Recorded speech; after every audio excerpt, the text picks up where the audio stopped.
What's up, YouTube? Today we got an episode having to do with the administrator of NASA finally acknowledging the presence of UFOs and UAPs. Let's get into it.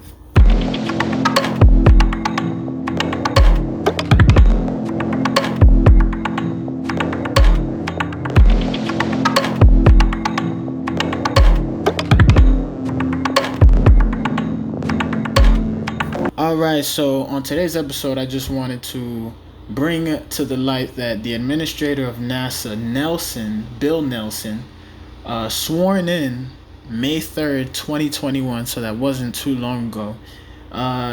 They interviewed him recently. I can't remember what exactly it was for, but he said some pretty enlightening things. I'll just run the clip for you guys so you can see for yourself. Now, I know what you've seen is what those Navy pilots saw in 2004, and there have been some 300 sightings since then. And I've talked to those pilots, and they know they saw something, and their radars locked onto it. And then all of a sudden it was here on the surface, and then it's there. And they don't know what it is, and we don't know what it is. We hope it's not an adversary here on Earth that has that kind of technology. But it's something. And so this is a mission that we're constantly looking. Who is out there? Who are we? How did we get here? How did we become as we are? How did we develop? How did we civilize? And are those same conditions out there in a universe that has billions of other suns in billions of other galaxies? It's so large, I can't conceive it.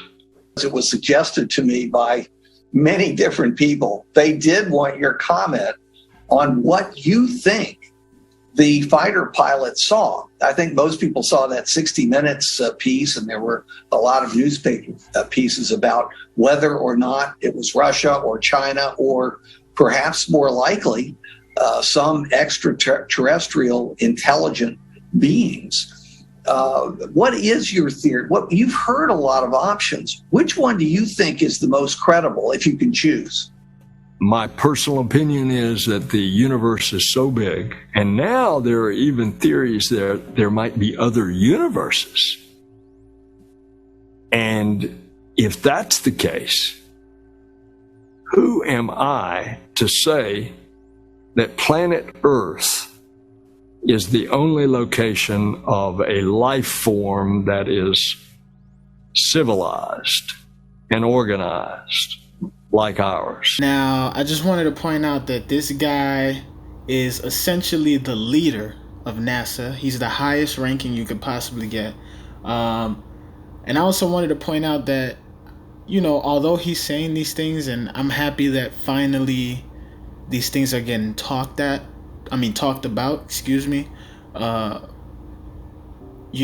by officials as high as this man. This is NASA. NASA is independent from the government pretty much. They kind of do what the fuck they want. In my opinion, if I could form my own theories, I think NASA is damn near the shadow government, but we could get into that some other time. But anyways, one of the things I wanted to point out that I find,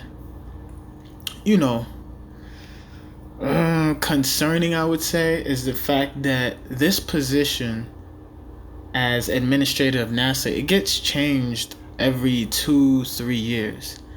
So it's not something that, anyone is in the position of for more than even 5, 7, 10 years, let alone decades, since this thing has been going on. And I gotta say myself, I personally think it's on purpose.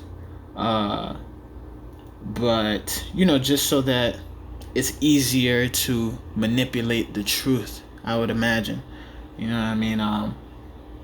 This guy, he's no joke. He's been in the military for years. He was one of the first members of Congress to go into space on the Space Shuttle Columbia. He served in the Vietnam War, so he's no joke. But I think they purposely put these people in these positions to water down and keep information from being disclosed, at a minimum. Ultimately it's good that the government is, acknowledging it in any type of way. I think we're getting closer to disclosure, but we're not satisfied with what these motherfuckers are giving us. So, anyways, just wanted to bring that to attention. I'll post the article links, below. Post the video link. Make sure you subscribe, comment. Let me know what you think in the comments. I'll see you guys later. Peace.